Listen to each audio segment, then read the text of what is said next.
दोस्तों, आज का खुलासा न्यूज में आपका स्वागत है। मैं हूं नदीम अहमद और आज डालते हैं नजर 4 मई की खबरों पर। लॉकडाउन में फंसे करीब 40 बिहारी मजदूरों को घर लौटने के लिए कोई साधन नहीं मिल पा रहा है। रोजी रोटी का संकट खड़ा होने के साथ ही जमा किए गए पैसों के खर्च होने पर मजदूरों को भारी परेशानियों का सामना करना पड़ रहा है। सोमवार को रोडवे बस स्टैंड पहुंचे मजदूरों ने अधिकारियों से घर तक भेजने की गुहार लगाई, लेकिन मौके पर मौजूद रोडवेज अधिकारियों को कोई सुविधा न होने का बहाना बनाते हुए मजदूरों को चलता कर दिया गया। कोरोना महामारी को फैलने से बचाव को देश भर में लॉकडाउन लगाया गया है, जिसके बाद अनेकों राज्यों व जनपदों में मजदूर फंसे हुए हैं, जिसके लिए प्रदेश सरकार ने कुछ दिन पूर्व निर्णय लेते हुए दूसरे राज्यों व जनपदों में फंसे मजदूरों को घरों तक पहुंचाए जाने का निर्णय लिया था। लेकिन जनपद शामली की बात करें तो शामली कोतवाली क्षेत्र के गांव खेड़ी कर्मू में मूल रूप से बिहार राज्य के जनपद खरड़िया के रहने वाले करीब 40 मजदूर फंसे हुए हैं, जिसमें विनोद सिंह, किशन कुमार व अशोक कुमार सोमवार को शामली के रोडवेज बस स्टैंड पर पहुंचे। उन्होंने रोडवेज अधिकारियों से मुलाकात करते हुए घरों तक पहुंचाए जाने की गुहार लगाई, लेकिन आरोप है कि वहां मौजूद अधिकारियों ने उनको किसी प्रकार की सुविधा न होने की बात कहते हुए चलता कर दिया, जिसका उन्होंने विरोध किया था। आरोप है कि वहां तैनात पुलिसकर्मियों ने उनको जेल भेजने की धमकी दी। मजदूर किशन कुमार ने बताया कि वह करीब 40 मजदूर हैं, जो पिछले 8 माह पूर्व जनपद शामली में मजदूरी के लिए आए थे, लेकिन लॉकडाउन लगने से वे खेड़ी कर्मू में फंसे हुए हैं। रोजी रोटी का संकट खड़ा हो गया है। जो रुपया जमा किया था वह खर्च हो चुका है। सरकार की ओर से कोई मदद नहीं मिल पा रही है। सिर्फ कुछ सामाजिक संगठनों से भोजन मिल जाता है, जिससे जीवन यापन हो रहा है। उन्होंने उत्तर प्रदेश सरकार से मामले में संज्ञान लेते हुए घरों तक पहुंचाए जाने की गुहार लगाई है। यहाँ सर उसने पता करने के लिए घर जाना है, यहाँ बोला कोई मामला नहीं है, जाओ यहाँ से अंदर डालने के नहीं। किसने कहा? पुलिस ने बोला, पुलिस ने बोला हम लोग के पास पैसा था सब खत्म हो गया, रोजी रोटी पर आफत पड़ गया, हम लोग घर जाना चाहते हैं। कहाँ के रहने वाले हो? बिहार। कौन से गाँव? खगड़िया जिला। लॉकडाउन के दौरान दूसरे राज्यों में फंसे उत्तर प्रदेश के मजदूरों को लाने का सिलसिला सोमवार को भी जारी रहा, लेकिन रोडवेज अधिकारियों की लापरवाही के चलते जहां रोडवेज चालकों को परेशानियों का सामना करना पड़ रहा है, वहीं सैकड़ों किलोमीटर का सफर तय कर वापस आने वाले मजदूरों को भोजन, पानी या किसी भी प्रकार की सुविधा न मिलने से भूखे पेट ही सफर करना पड़ रहा है।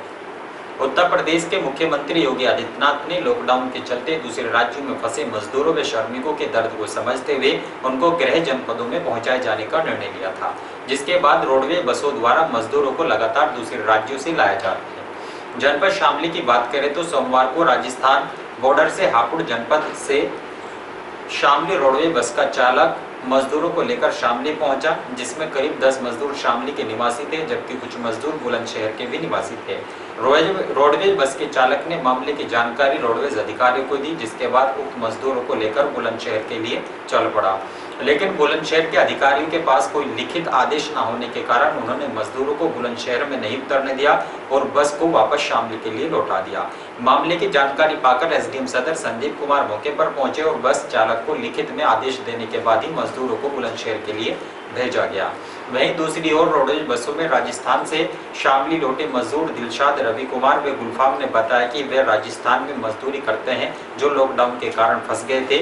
उत्तर प्रदेश सरकार द्वारा वापस लाया गया, लेकिन 36 घंटे लगातार सफर करने के बावजूद भी उनको बसों में भोजन, चाय या किसी अन्य प्रकार की सुविधा नहीं दी गई, जो सिर्फ कुएं से निकालकर झेरे में डाल देने जैसा है, जहां बस में बैठाकर या सिर्फ भोजन का पैकेट दिया गया था, जो खाना भी कई दिन पुराना था। इसके बाद लगातार भूखे प्यासे रहकर सफर कर रहे हैं। रोडवेज अधिकारियों की लापरवाही के कारण जहां एक और रोडवेज बस चालक परेशान है, वहीं रोडवेज बसों में आने वाले मजदूरों को भी भोजन न दिए जाने से पता चलता है कि रोडवेज अधिकारी मुख्यमंत्री के आदेश के प्रति कितने संवेदनशील हैं। राजस्थान से आए हैं, राजस्थान में काम करते थे ना, फेरी फटकेगा, और करीबन हम वहाँ 2-3 महीने से फंसे हुए थे वैसे तो। और 40 दिन तो जब से लॉकडाउन लगा था, जब से तो हालत इतनी बुरी हो गई थी, लोगों से मांग मांग के खाना पड़ रहा था।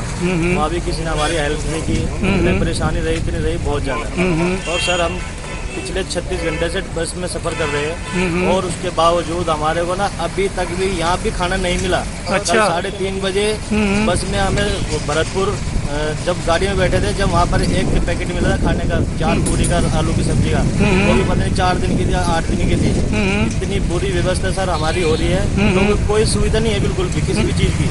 सरकार ने कहा कि तुम यहाँ पर आ जाओ और तुम्हें सुरक्षित घर पर पहुँचाया जाएगा, लेकिन हमें नहीं लग रहा हम सुरक्षित घर पर पहुँच रहे हैं। ना तो बिल्कुल किसी भी चीज़ पे ध्यान नहीं दिया जा रहा सर। क्वारंटीन में डाल रहे 15 दिन के लिए, कह रहे कि घर पे क्वारंटीन करो, लेकिन हम फिर भी बाहर रख रहे हैं, तो हमें बुलाया क्यों है?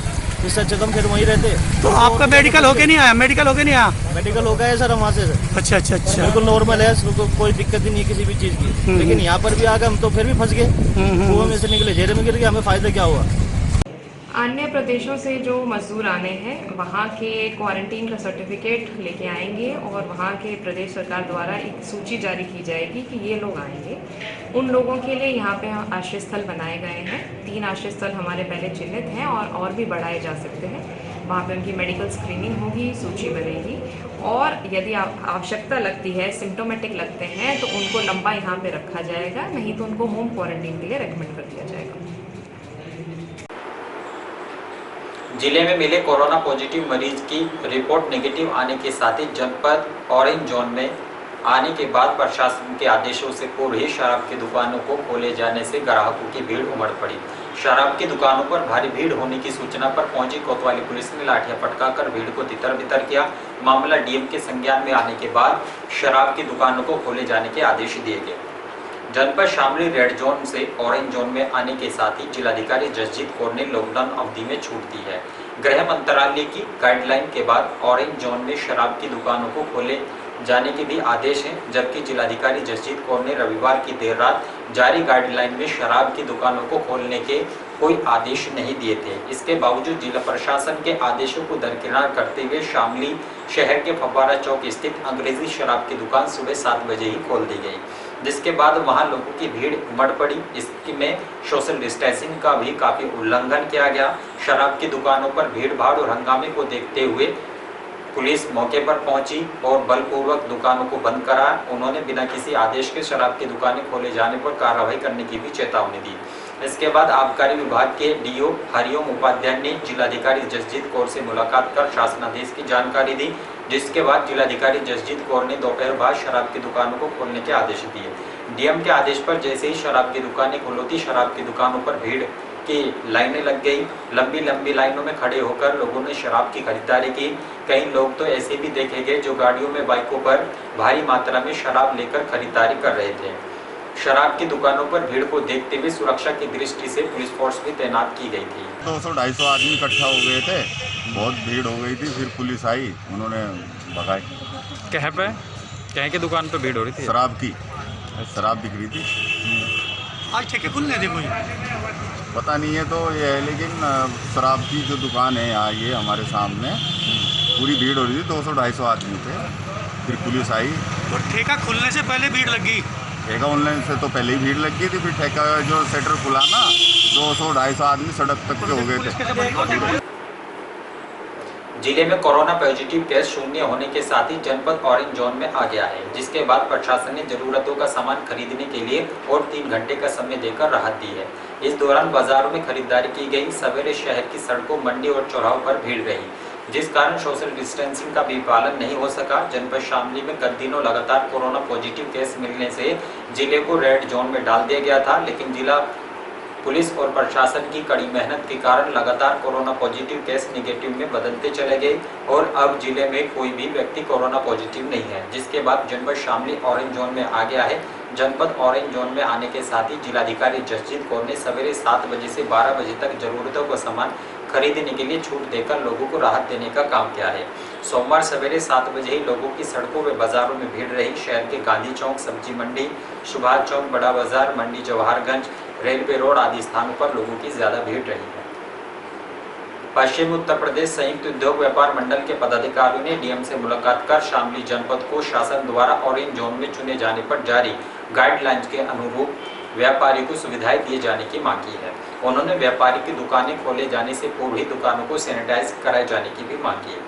सोमवार को पश्चिम उत्तर प्रदेश संयुक्त उद्योग व्यापार मंडल के प्रदेश अध्यक्ष घनश्याम दास गर्ग ने व्यापारियों को साथ लेकर जिलाधिकारी जसजीत कौर को ज्ञापन सौंपा, जिसमें उन्होंने कहा कि पूरे विश्व के साथ भारत में भी कोविड-19 के द्वारा उत्पन्न महामारी के संकट से जूझ रहे देश के प्रधानमंत्री नरेंद्र मोदी द्वारा 40 दिनों के लिए देश में लॉकडाउन घोषित किया था, जिसमें जनपद शामली के व्यापारियों ने प्रधानमंत्री के आदेशों का पूर्ण पालन करते हुए आवश्यक वस्तुओं की चेन को टूटने नहीं दिया। उन्होंने कहा कि जनपद के बाजारों को सैनिटाइज कराया गया, किराना की दुकानों को 3 बजे तक खोलने की इजाज़त दी जाए, सर्राफा एवं बर्तन व्यापारियों को भी कम से कम 3 घंटे खोलने की छूट दी जाए, बिजली इलेक्ट्रिशियन की दुकानों को भी 3 घंटे खोला जाए, कपड़ा रेडीमेड व शूज़ की दुकानों को 6 घंटे खोलने के निर्देश दिए जाएं। मौके पर सूर्यवीर सिंह, रविशंकर, सुभाष धीमान आदि मौजूद रहे हैं। हम लोग जो है पश्चिमी उत्तर प्रदेश संयुक्त उद्योग व्यापार नगर प्रतिनिधिमंडल ने माननीय जिलाधिकारी महोदय से मिलने का समय मांगा है कि व्यापारियों की समस्या क्या है। अब तक व्यापारियों ने पूरे देश में माननीय प्रधानमंत्री महोदय ने लॉकडाउन का लगाया, हमने उसका पालन किया, हमने पूरा सहयोग किया, तन मन धन से लॉकडाउन को चालू रखा और उसमें पूरी हम लोगों ने सहायता करी। गरीबों को खाना भी दिया, गरीबों को हमने चंदा भी दिया, दान भी दिया, राहत सामग्री भी दिए। और हम लोगों ने उसके बावजूद अब हमारा जिला माननीय जिलाधिकारी के प्रयास से और लोगों के जनता के सहयोग से ऑरेंज जोन में आ गया। तो हमारी जिलाधिकारी महोदय से मांग है कि जो गाइडलाइन ऑरेंज जोन के लिए शासन प्रशासन से है उन्हें लागू किया जाए और हमारे व्यापारियों आज ये स्थिति है, दयनीय स्थिति है, व्यापारी बहुत संकट में है। उसके द्वारा जब लॉकडाउन खुलेगा जब व्यापारी की स्थिति देखा क्या होगी, उसके दुकान में चूहे उसका माल खराब कर दिया है, संकट है, उसके सामने बिजली की समस्या है, बिजली के बिलों की समस्या है, उसके सामने वेतन की समस्या है, बैंकों के प्यार की समस्या है, अनेक समस्याएं खड़ी। तो हम सरकार से भी मांग करते हैं कि राहत पैकेज भी ऐसे जारी किया जाए और हमारे जिलाधिकारी से हम मांग करते हैं कि हमारे व्यापारियों के लिए हमारी दुकानों को खोलने का समय कम से कम 6 घंटे का समय हमें दिया जाए, सुबह 7 बजे से 3 बजे तक का समय व्यापारी को दिया जाए खोलने। ये हमारी मांग है। दूसरा, हम चाहते हैं कि हमारे बाजार सैनिटाइज हो, खुलने से पहले सारे बाजार सैनिटाइज किए जाए, क्योंकि अनेक संक्रमण हमारे दुकानों में आ गए हैं। तो हम जिलाधिकारी से मांग करने के लिए आए कि हमारे बाजार को खोला जाए, हमें परमिशन दी। और इन्हीं खबरों के साथ समाचार बुलेटिन ही समाप्त है। दीजिए इजाजत, नमस्कार।